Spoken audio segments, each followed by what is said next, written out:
ELF's Brave New World welcomes you back to our second session of the day. Those of you who missed our earlier session, the future has arrived with Marcus du Sautoy and the stellar list of speakers and thinkers that JLF's Brave New World has brought you, including Stephen Greenblatt, Anne Applebaum, Robert McFarlane, Edmund de Waal, Peter Morgan, Michael Palin, Kiran Mazumdar Shaw, Roger Highfield, Ajit Lalwani, T.M. Krishna, Parag Khanna, and so many others. You can catch them on our Facebook page, JLF Litfest, and on our YouTube channel, Jaipur Litfest JLF. Our official radio partner is Red FM Bajate Raho. Our second session for the day is Yours Virally. Pranay Lal in conversation with Pratik Kanjilal. Viruses are all around us and even within us. They have dictated the course of evolution of every creature that has ever lived. Join natural history writer Pranay Lal and journalist Pratik Kanjilal to understand the story from the virus's point of view and see the world from their perspective. Pranay Lal is a biochemist by training and works for a non-profit organization on public health. His first book, which is fabulous, Indica, A Deep Natural History of the Indian Subcontinent, won the Best Non-Fiction Debut Award at the Tata Lit Fest in Mumbai in 2017, and also the Best Book Award at the Delhi Book Fair in 2017. Pratik Kanjilal is literary editor and editorial writer of the Indian Express. He's also a literary translator and has won the Sahitya Academy Translation Prize for his English rendering of the Hindi modernist writer Nirmal Verma's last novel, Antim Aranya, The Last Wilderness. Please do remember to ask comments and type them into our comment section. Follow our handles GLF Litfest on Facebook, Twitter, and Instagram to get notified on the upcoming sessions. In case any of you drop off due to bandwidth issues, or in case we drop off, which is most likely, you can find us on our YouTube channel, Jaipur Litfest JLF, or of course on Facebook. Ladies and gentlemen, yours virally, Pranay Lal in conversation with Pratik Kanjilal. Thank you, Sanjay. Let's let me tell you what this is not about right at the outset. It is not about COVID-19. This is about the virus as a part of life, the universe, and everything. It is not about the pandemic at hand right now, though the pandemic is what got us talking about it. Pranay, I remember in happier times, which was just before the pandemic began and we all got locked down. Uh, we had been talking, and you had described the magic of your first visit to see a virus at the Tata Institute of Fundamental Research. You'd seen a T4, I think, under a scanning electron microscope, and you admitted to being absolutely fascinated by the sheer beauty of it. Now, I understand where you're coming from, the larger picture, the aesthetic, and so on. But right now, our virus has emerged as world public enemy number one. Displacing the Joker, Two-Face, all of them.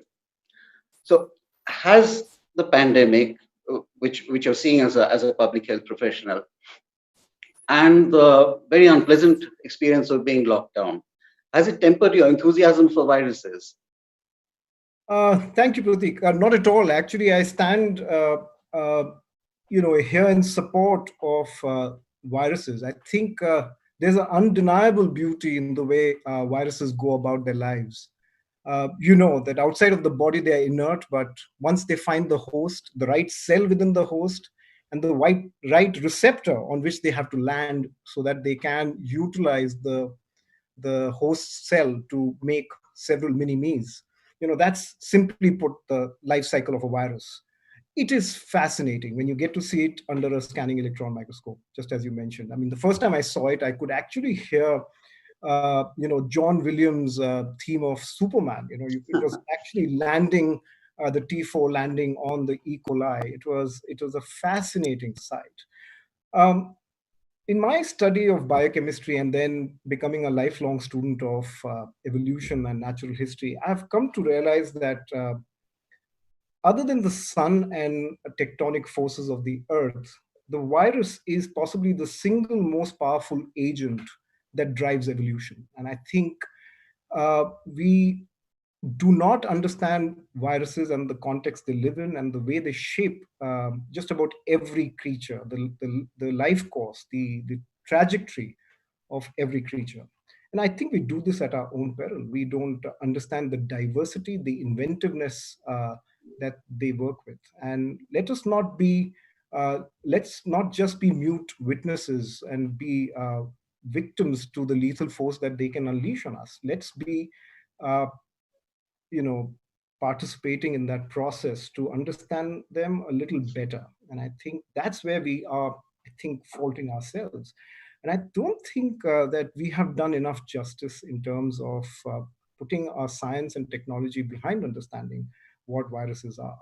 So I think I would I mean I know we are living in slightly tragic times. I mean, this is seeing the backlash of the virus, but I think there is something far deeper, and there is a balance that viruses bring not only to a human body but also to the entire earth. And that's something that I find fascinating about viruses. Now, there's a general perception, a woolly sort of perception, that viruses have swum into our ken very recently. We think of viruses, and I mean, laypersons such as myself, we think of viruses. I would probably first think of the HIV/AIDS pandemic, which was not very long ago. At most, I might go back to the Spanish flu, and I would probably totally forget the eradication of smallpox. It's been a while. I haven't seen those pockmarked faces for a long time, and I've probably simply forgotten. But sometimes I wonder if the first replicating life form was something like a virus, like a strand of genetic material swimming loose in a primordial sea, without a cell wall, without any protection from the elements. And it's of course well known that even ancient human communities probably knew about viruses in the sense that they were aware of them. Anybody who's ever made cheese, for instance, or made alcohol, would know that viruses have something to do with the quality of the product. They may not know, where it came from, but or how it works, but they would know what to do about it. And I find it very interesting that all the new space is taken up by viruses which affect higher organisms, humans, pigs. There's something going on with pigs in Assam right now, birds, and so on. Whereas the first virus to be clearly identified, though again it was unknown what exactly it was the tobacco mosaic virus. That was towards the end of the 19th century. And I remember that Ivanovsky classified it as a contagium vivum fluidum, a very colorful phrase, an infectious living fluid. He didn't think of it as a particle, obviously. I find it interesting that the first virus to be identified was a plant pathogen rather than something which affects higher organisms. And of course, I mean, one learns that viruses affect species like alfalfa. I learned that river trout are infected by a virus which gives them pancreatic necrosis, which I think is an extremely sophisticated disease for a fairly lower organism to have. So, do you think they're everywhere, viruses and their hosts? Are they right across the biome?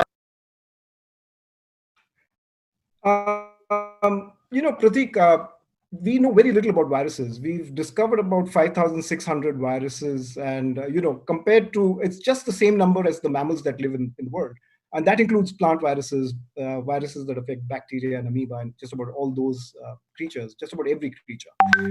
Compare this with something like mammals, where there are about 350,000 mammals. So clearly, every mammal has at least one virus that affects them, and so we are missing out on so many other viruses from which we can learn. So Right. clearly, we have not done enough in terms of understanding viruses. Mhm. I think viruses have been shaping our lives for better or for worse, since time immemorial. And I think you mentioned smallpox, but I want to bring out something which is very elegant, and it's one of my favorite stories. It's how tulips actually became such a popular plant, or a flower rather. Tulips, as you know, originated somewhere between Turkey and Persia. They were popular in ancient cultures in both these countries, also in North India for that matter, in the miniature paintings. But it reached Holland around 1593, but the demand for the tulips started to grow around 1620. And you would be very surprised that in 1637 there was an auction which actually led to future trade of pricing. It was a pricing war between merchants who wanted to trade on the finest tulips that existed. And the tulips that had started to emerge in Holland were streaked and mottled, and this was caused by a virus. In Turkey, at the time when it was being taken to Holland, there were no streaking. I mean, there was very limited streaking, but once it went to Holland, the varieties just bloomed, and people wanted to pay shiploads of money. In fact, the first bubble, according to economists, that ever took place in the world was because of something called tulip mania. And in 1637 to 1639, there was so much forward trading for tulips that the economy of the low countries, as it was called, the Netherlands, had actually collapsed. So much before the dot-com bust, we had the tulip mania bust, right? But coming to more serious things, I think the real story for our appreciation for the virus should start from the remarkable discovery of the Human Genome Project in 2003. What they found was that 8%, at least 8% of the human genome was distinctly viral in nature. One of the earliest embedded genes that they found, which was distinctly virus, was that of a virus called the Borna virus. Until that time, Borna viruses were known for causing diseases in horses. Borna is a place in Germany.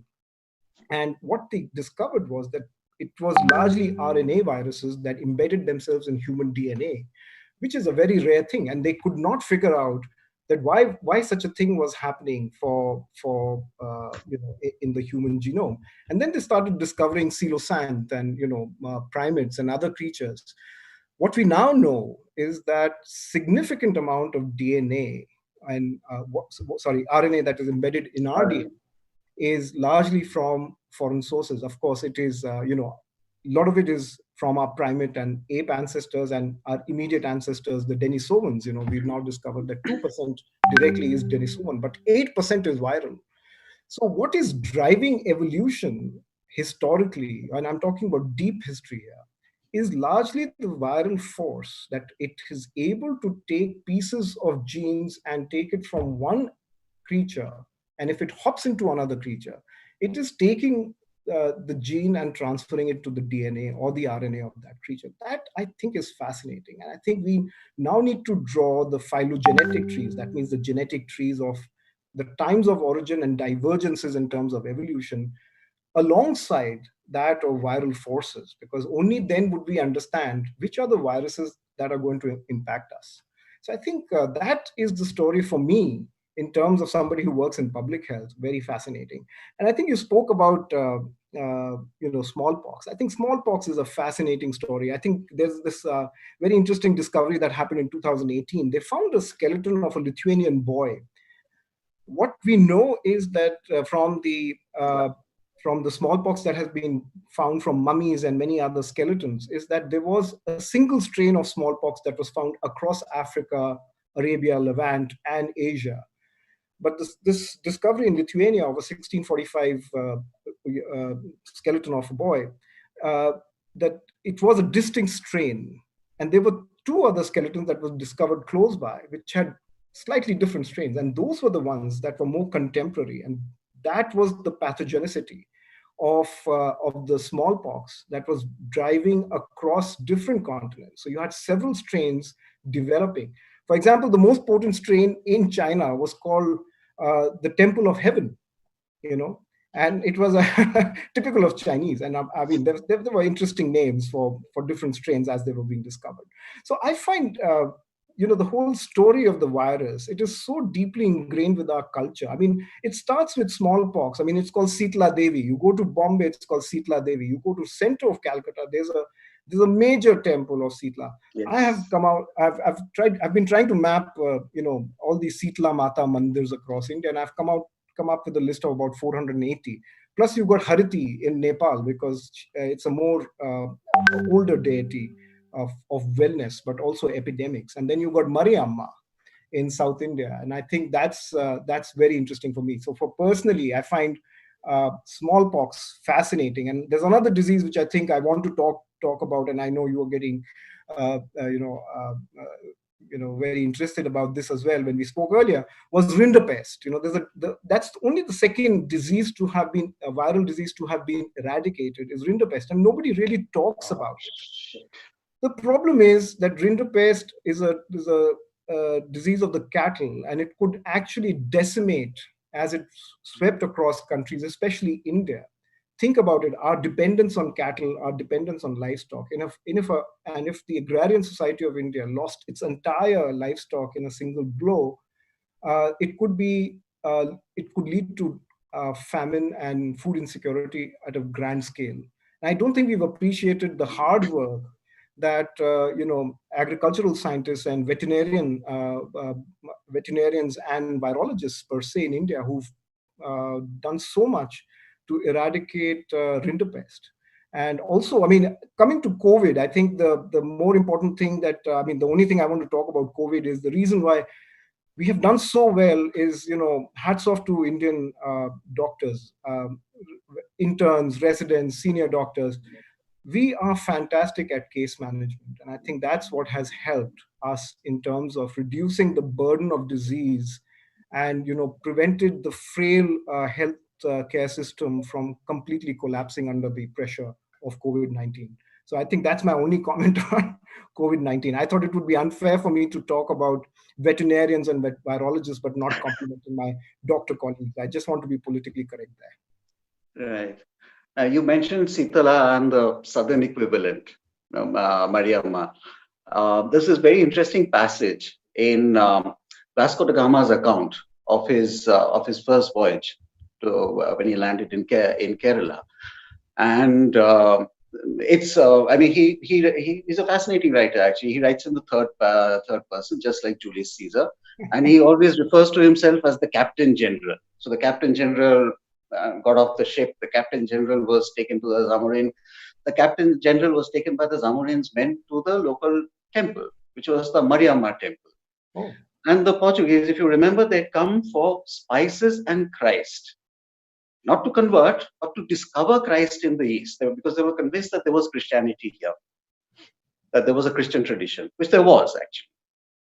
And having been taken to Mariamma's temple, who was the goddess of pandemics, of smallpox, of cholera, and so on and so forth, they convinced themselves that they were in the sanctuary of Mother Mary, Mariamma, Mother Mary, and and they paid their respects and they prayed and all that. Though they noticed that the walls were covered with murals, and they convinced themselves that all of those were saints.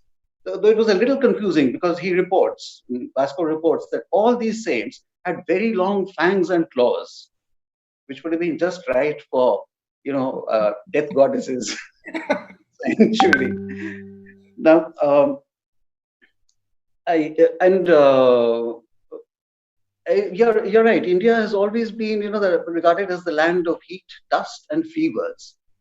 So naturally, our interns and hospital residents are extremely good at handling these conditions. Sometimes even without even identifying the pathogen. But you're right. Viruses do need your defense. They've got a bad rep so far. But I've been reading that that could change, because in the future they could have a considerable role to play in nanomedicine and in targeted medicine. I'm far more interested in targeted medicine because that's been a holy grail of medicine for ages and ages, because it addresses a fundamental problem. we take drugs according to our body weight. So let's say I'm 50 kilos. Let's say I'm not, but let's say I am. And let's say I have to take 10 milligrams of, let's say, an antibiotic to cure a particular condition which is affecting, perhaps 1/5 of my lung. Now I'll take 50 into 10, 500 milligrams according to my body weight. Whereas what is required, I mean, if it could be sent directly to the tissue which is affected and which needs it, I could get by with a much smaller dosage.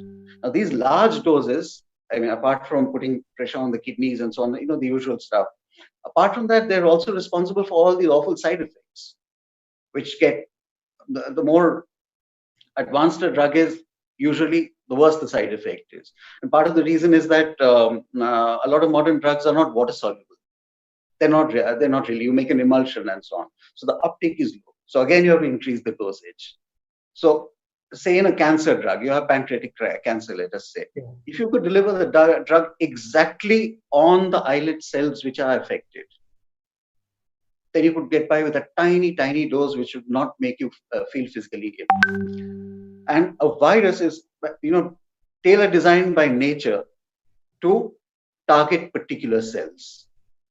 So, I mean, you could have I found this, it's an old textbook, okay, but it's a nice image. I wonder if you can see it. That's a tobacco mosaic virus. That's right. That's the capsid. Yes. And those spiky things out there are proteins. Now, on top of those proteins would be things like ligands and so on, various chemicals, which can be engineered in the lab. They can be changed. So, and these are the elements by which a virus goes and bonds with a cell and enters it. Now, inside the cell is some genetic material which you don't want. This payload is not good. You want to replace it with with another molecule, maybe a synthetic molecule that you have. You can do that. You can open up the capsid chemically, put in your drug, close it back again, set it loose in the system, and it will deliver the drug exactly where it is supposed to. Now, it's still in the realm of science fiction, but it's not very far away. And right now, I learned that luminescent chemicals are being used to visualize things like the interior of a blood vessel with blood pumping through it, which is very difficult to do. And it stays. So you don't need recharge. You can have it visualized every week for some time. So it's not just drug delivery, but also diagnostics. Now, you had mentioned a similar situation where a technique for one disease was being used for another. That's right. Would you like to recap that? This is a very, it's an analogy. It did not talk about viruses per se, but this is a fascinating story, which I think most people who study medicine or doctors have forgotten. But there's a psychiatrist and a physician by the name of Julius Wagner Juareg. He was Austrian. I mean, Austria was famous for its psychiatrist, right? Oh, yes. And he won the Nobel Prize, and possibly the first psychiatrist who won the Nobel Prize in 1927. And there've been only two others who won, psychiatrists who won Nobel Prizes for medicine. And what he did was to, one of the major causes of dementia, which was called dementia paralytica, was caused by syphilis, and there was still no treatment for syphilis. Now, Treponema pallidum is a beautiful bacterium. It's spiral shaped, and it's gorgeous to look at under a slide. But it causes the most awful disease. Whether it's the sores it causes, and the smell towards the end when you're dying with syphilis is a very, very foul smelling death. Or if it reaches your brain, your meninges, it causes very frequent dementia and several other complications. Now, what he did was something very fascinating. The discovery of quinine had happened, and there was a cure for malaria. And what we know about syphilis is this, that, it cannot tolerate high fever. So if you can induce high fever in a person who's suffering from syphilis, you could then create fever, kill the syphilis germ, and then cure the person of the malaria. And that's exactly what Jwarek showed, that you could cure syphilis and then cure by inducing malaria. Now, this is exactly the principle that you could use, that you could use one organism to kill and target another organism Mhm. without these side effects that current medicines or modern medicines and technology give. Uh, in terms of viruses, I think what we have missed out in terms of the opportunities that we had. For example, in 2002, 2003, when we had the previous coronavirus episode, and there was another one single that happened in the Netherlands. I think it was in 2011. Again, a coronavirus, which was imported from, we don't know from which place, but we have sufficient coronaviruses, about 40 odd coronaviruses that are confirmed, which are very diverse. What we need to do is develop a library of all the proteins and the genetic material, right? And try figuring it out that, if you can develop a bi-directional screening. What I mean is that you understand the immune system in different age groups of humans, and the different responses that the proteins and the genetic material can impose on the immune system. And we understand both of these, and we understand where are the gaps in terms of immune response in different age groups of human hosts. And I think if we do not develop a library of proteins, like we have done for partly for influenza, for us to develop a human influenza vaccine is going to be more rapid, because we now understand the combination in which human influenza develops. I mean, whether it's coming from ducks or egrets or from pigs, and then crossing over to humans. I think that system is pretty well known. I think it would be much shorter period for us to develop a influenza vaccine. What we can't do now is, because our understanding of coronaviruses is very, very limited, and we have not done that. And I think this is where we are kind of lacking. And my personal grouse, if I can use that word, is that India, as you said, has been a hotbed for disease, and we have significant amount of fevers and unknown fevers that occur in India. Uh, and we've not done enough in terms of culturing them and making sure that there is enough capacity in the country to go ahead and register them and do more research. I mean, for example, there's a virus called the Chandipura virus, which is Chandipura is this village in Gadchiroli in Maharashtra. In 1965, there was this fever. It was a diarrhea that happened in children. I think it occurred in about 300 children, of which 58%, or about roughly 160 or 170 kids died. It's one of the most significant crude death rates that you get from a virus. Thankfully, they're not very frequent, the outbreaks. But when it does, you expect anything between 50 to 90% of children to die if you get that infection. It's happened in central India, but let's hope it does not happen. There's several others that are waiting, possibly, that can happen. And one of my favorites is this. It's a virus that was discovered in quite accidentally in CMC Vellore. It's belongs to the family of hantaviruses. As you know, as soon as the coronavirus, the chaos of corona ended in Wuhan, there was these reports for a day or two that was circulating that there was a hantavirus that was also Yes. beginning to emerge in Wuhan. So we have a hantavirus that actually, I mean, we know that hantaviruses generally are found in rodents, but the hantavirus that is found in this place called Thotapalayam near Vellore is found in shrews, and shrews are not related to rodents, right? So this is fascinating, because we don't have a general rule of thumb, because viruses are so cosmopolitan in their approach, and they just tend to surprise you every time.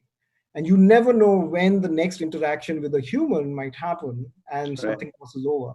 And this is why I say that we now need to be more open and collaborative in our understanding on studying viruses, and not keep it closed door and be very secretive about it. I think that phase should now pass.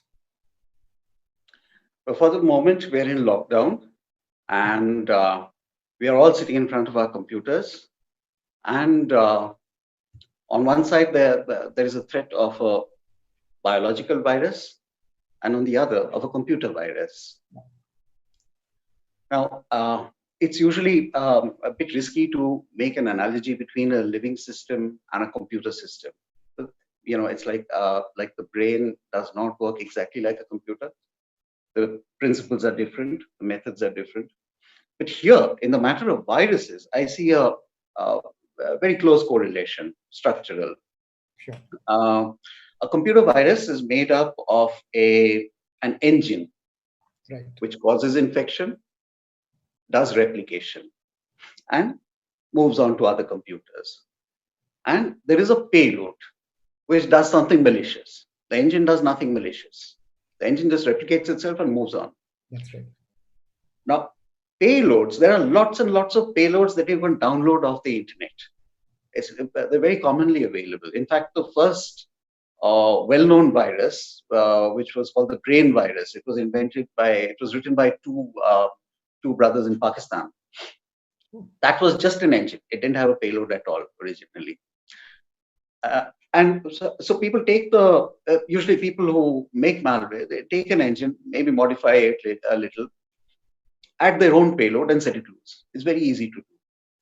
And in the point of drug delivery that I was talking about earlier, I think it's possible to standardize some, the capsid. If you remember, this was the capsid. That's right. This thing, the coat.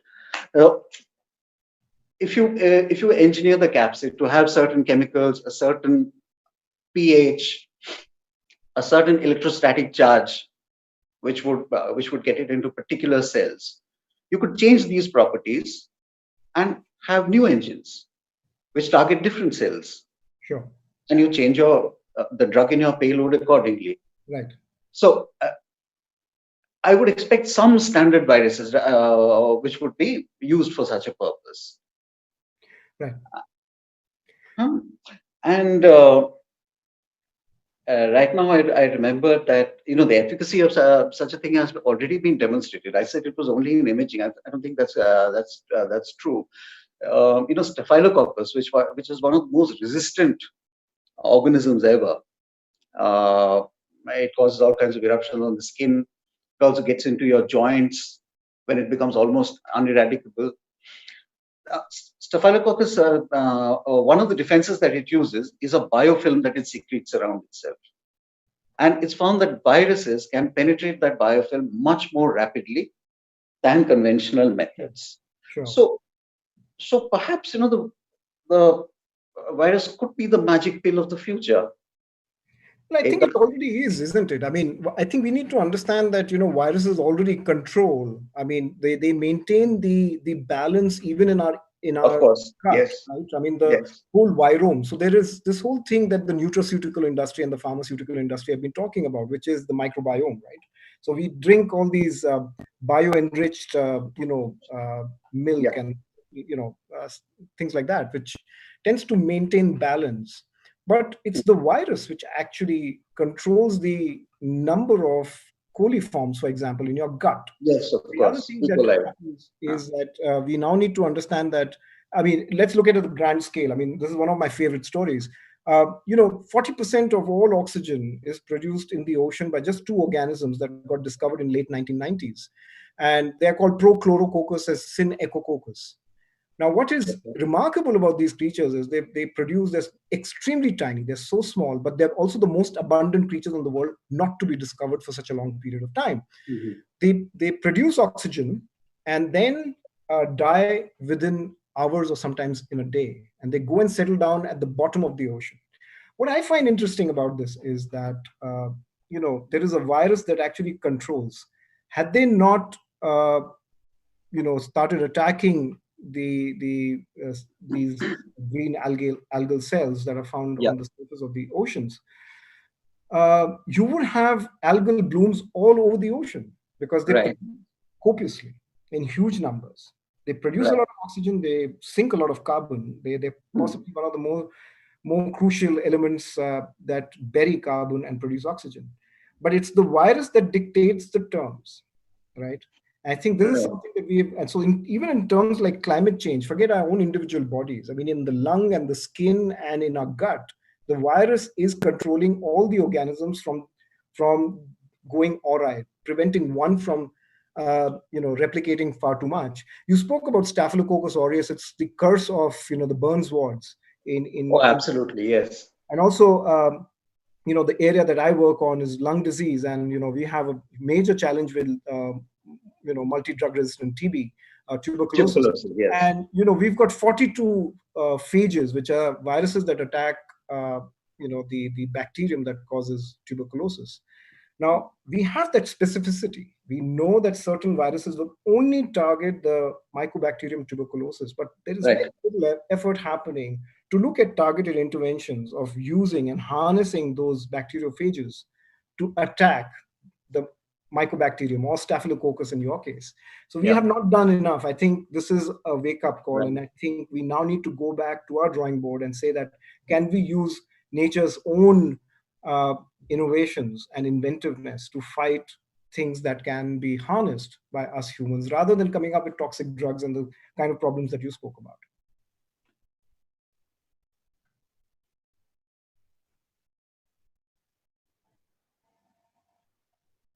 So Pratik, Can you hear me? yeah, I can hear you well. You're good. Okay. Now, some questions have come in. Would you should we look at those? Sure. Yeah. Uh, Subir Mukherjee asks, can viruses be genetically modified in the laboratory? Uh, isn't that something that has been already being discussed? Hmm. Yes, of course. I mean, it is in fact several viral candidate vaccines are actually Yeah. mildly modified. They're not hugely modified, but sometimes you take cut and snip parts which are which can help in improving the Right. immune response. So you do those kind of tailoring. Right. But it's not playing hugely with the genetic material. Sometimes you use the capsid of Yeah, that looks more useful to me. that's Yeah. right. And then you put a tailored RNA or a DNA inside, which is Yeah. just the right size. So, for example, during the HIV preventive vaccines, we were trying to develop, the agencies that were working. They were using the shell of the one of the related organisms of the smallpox, which was called the Okay. modified Vaccinia ankara, the ankara variety It's yeah, okay. Right. Yes. of smallpox. So yeah, Right. that shell was being used. So we can do that. I mean, it's mildly modified, but it can be used. Yes, absolutely. Another question. Rohan asks, could you tell us something about viroids and prions? How do they attack the human body? Right. So viroids and prions are basically rose to prominence with they're protein-like structures, and they Yeah. I mean, there is a controversy whether they are alive or not. Can Many of them are still not being able to be cultured in the lab and cannot be replicated. So they do not technically fall into what is called the Koch postulates. But prions are serious public health challenge, and we saw this the mad cow disease in the UK. Oh my God. Yes. Yeah, That that's was that's the prion tremendous. disease, and typically, I mean, actually, the oldest form of prion disease that we know of, the prions, is the kuru. It happened in cannibalistic society of places Yes. called Yes. kuru, and it's kuru is basically the mad. It causes people to lose control on their muscles, and they dance to death. So kuru is a fascinating. Please have a look at if you don't want to read Oliver Sacks' book on it.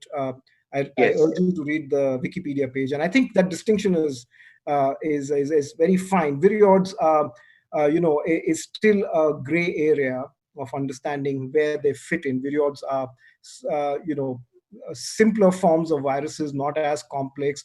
Sometimes PPLOs, which are called pleuropneumonia-like organisms, are also called viroids. It's a complex situation. So these classifications of very tiny organisms is still a matter of debate. Uh, just a second. Yeah, Rosalba Mendes. She asks, and I understand viruses are not treatable with antibiotics like a simple cold, but since COVID is so aggressive, could it be treated with antibiotics? Uh, okay. Well, secondary infections, yeah, Okay, I'm not a doctor, so I'm good, but I'm uh-huh. going to tell you a story about 1918. Towards the end of the around Flu. 1920, What viruses usually do is, if they have not succeeded in uh, overcoming your immune system totally, they cause secondary infections. We see it in Right. HIV. Most people die of tuberculosis infections or other infections, right? In case of the 1918 influenza, the Spanish flu, uh, people in New York and Philadelphia developed hemophilus influenza, and at that time there was no powerful microscopic facility. So while they found a cure for H influenza, they thought they had cured people of the actual influenza, but it was not so, because this was a secondary infection. So if you have a secondary infection, yes, it works in case of viruses causing those secondary infections. But it is a dangerous thing, because you have to be very sure that viruses are the ones that are tapering off, and the bacterial infection or the secondary infection is rising. So it is all about case management, Rosalba. You have to be careful on how you do that. It is something which doctors are trained to do. I, as a biochemist, know the mechanism, but I can but I'm not, like I said, I'm not a physician. You want a philosophical question? Sure. This is Sachdev Ramakrishna, Okay. who says, as we see that COVID-19 has had some positive consequences. Our rivers have turned clean, the air is sparklingly clear, and it's achieved what tons of aid could not fix. Mhm. So, from the virus's point of view, is its game bigger than purely infecting mankind? Ah, well, let me disappoint you in saying that, this is all very temporary. In fact, we are going to come back and, speed up our economy, and therefore the whole process is going to possibly go spiral downwards. I'm sorry to disappoint you, but I think there's this quick rapid survey that was done for air quality in Hubei and Wuhan region. The air quality has already started to reach pre November December levels. So I think I hope world leaders take lesson from it, and start to work more economically in terms of not extracting so much, in terms of extracting from natural resources, and being stricter with pollution control, and coming up with renewable energy. But I don't think those lessons have been learned as yet, because I think everybody is now worried about recession and how are they going to catch up in terms of the lost time and loss of productivity, which I think is the sad part. I think this is an opportunity to sit back, reflect, and think about how we are going to develop new innovative measures to reduce our footprint on Earth. Hello? Yes, please go ahead. Yeah. I suppose when the airlines go out of business, that footprint is going to be reduced considerably. Yes, I hope so Um, too. I mean, it's pretty black, but what can you say? Now, Amit Yadav asked, what is the difference between a known virus and a novel virus, and how ready is our immune system for novel viruses? So it depends on whether we've encountered it. So if it's a completely novel virus, if there is a slight correlation to something that we have encountered it, of course, it depends on the type of virus. Several viruses like flaviviruses, to which Japanese encephalitis or dengue belong to, do not confer immunity, which are very long term. But say something like measles, they generally give you a long term uh, Immunity. immunity. Yeah. So if it is if it's a virus that is closely related to measles, chances are that it might confer some protection, but it's not 100% true. Uh, in case of influenza, which is possibly the best researched in terms of vaccines and our understanding of the protein coat, we have combinations which we can now call what we call is polyvalent vaccines. So if you use a polyvalent vaccine, especially it's largely for influenza, we do it also for meningitis and a few others. We cover a large base, and we tend to protect ourselves. And there would be a few that would trickle on the sides, but by and large, you've covered all bases. Right. Uh, Now, this is something that a lot of people do ask. So I think it should be asked. Okay. Kiara asks, according to you, are Indians more resistant to coronavirus? Ooh, okay. Okay, we are in early days. Not all countries have shared their data. Even in India, we don't have age Yeah. and sex-related data, disaggregated data yet. And I'm not anyway, going to the genetic talk about. diversity here is so big. That's right. I think Professor Jacob John in Current Science has said the right thing that it's very early days, and this uh, pandemic is going to become pan-endemic. What it's going to be is this virus is going to circulate across the country in smaller pockets which it has not covered yet, but it's going to reach every pocket, Right. every small corner. Now, coming to lessons from the 1918 Spanish flu, more Indian died from the 1918 flu than say Inuits or people living in the Arctic. The reason was simple. Indians were starved for food. We were stressed. We were closely packed, and the soldiers who were returning from Western Europe were carriers, and they were famished, and they were coming to a famished country.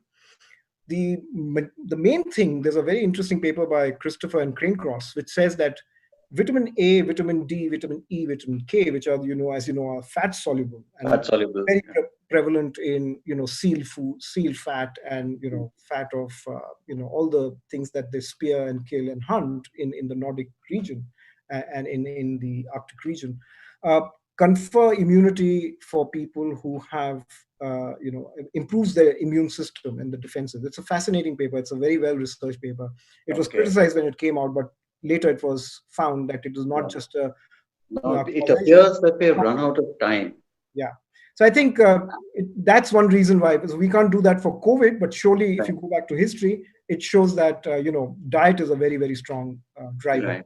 of So I think we have established that the viruses in general, have an extremely colorful past, present, and future. And so, can I hand this back to Sanjoy? Sanjoy, are you there?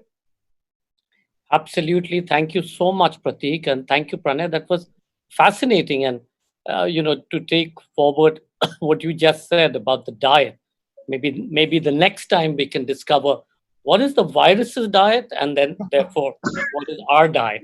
Both sides Yeah. of the thing. But thank you both. That was fascinating to hear the virus's story, and the syphilis example was fascinating, that you can actually use a disease to attack a disease. And Hmm. therefore, how will that play out into the future with coronavirus? But thank you, Pratik. Thank you so much, Pranay, and Thank look you. forward to having you back, of course, on my favorite book, which I just have been talking to everybody about. So thank you all for being such a great audience. I'm sorry we couldn't put all your questions out there because they just kept Hmm. streaming in. And we thank our official radio partners, Red FM, Bajate Raho. Please do remember to log in tomorrow, Sunday, the 10th of May, for our next set of amazing sessions brought to you by JLF's Brave New World. On 10th of May, we will be presenting Nobel laureate Orhan Pamuk's The Museum of Innocence in conversation with Chandrahas Chaudhary. Orhan Pamuk is the author of many celebrated books, including The White Castle, Istanbul, and Snow. In 2003, he won the International IMPAC Award for My Name is Red, and in 2006, he was awarded the Nobel Prize in Literature.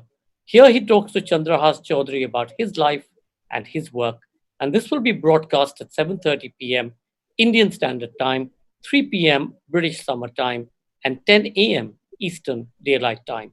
The second session tomorrow is The Consolation of the Past, the Promise of the Future, a fascinating conversation with trailblazing novelist Chitra Banerjee Devakurni and multifaceted writer, poet, and radiologist Amit Majmudar. Two prominent Indian American authors speak of their writing practice and the inspirations they draw from myth and memory to understand and articulate the present and the future. This will be at 9 p.m. IST, 4:30 p.m. BST, and 11:30 a.m. Eastern Daylight Time. For all of you who enjoy the world music extracts that we have for you at the end of every session, we have a special sequence today from the Jaipur Music Stage Archives, the Rajasthan Josh Experience. Rajasthan Josh is a world music band which conceptualizes memorable concerts combining the various folk traditions of the northwestern region of India, Rajasthan. They also happen to be a Jaipur Literature Festival and Jaipur Music Stage favorite. using uniquely indigenous instruments like the morchang, bhapang, khartal, double flute, nagara, and bamboo flute, and incorporating them into a rich tapestry with performance and dance. Remember that these are artisans in the deserts of Rajasthan, and when they can't perform, they don't eat. And should you wish to donate to their cause, you can visit Teamwork Arts website and click on donate button, which goes to them directly. Enjoy the evening, enjoy the rest of the day, and we look forward to receiving you tomorrow. Bye bye.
रखियो बला चुले लालन हाय लाल मोरी पत रखियो बला चुले ओ सिंदड़ी जा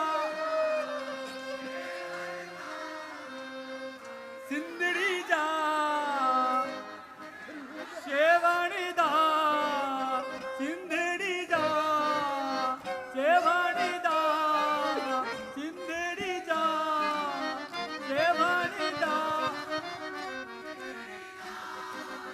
शेवाणी दा अली दम दम के अंदर ओ हम दम मस्त कलंदर ओ अली दम कलंदर दुनिया बा कलंदर लाल लाल कलंदर हर दम दे अंदर हर दम दे अंदर ओ लाल मोरी ओ लाल मोरी रखियो बला झूले लाल ओ लाल मोरी रखियो बला झूले लाल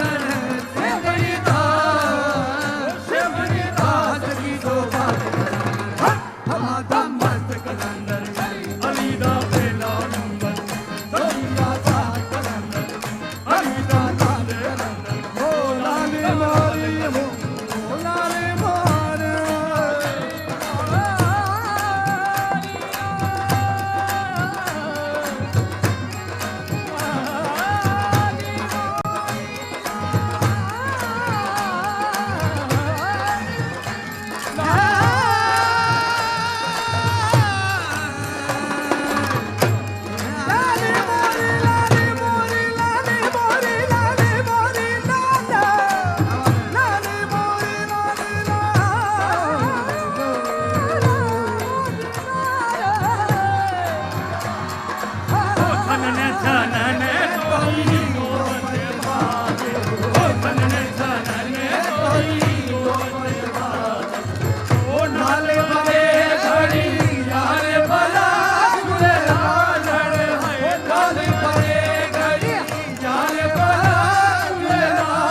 करो तो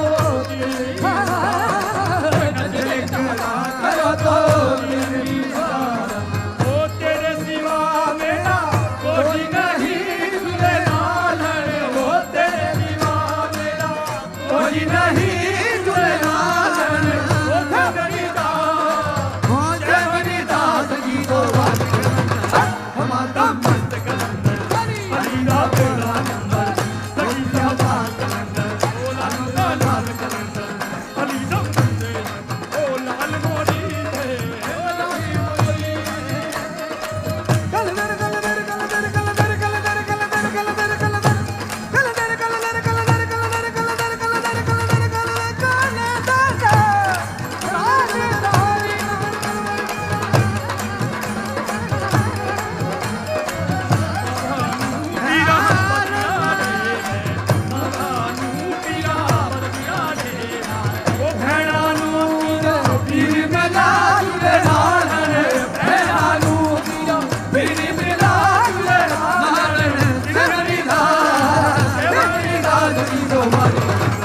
हमारा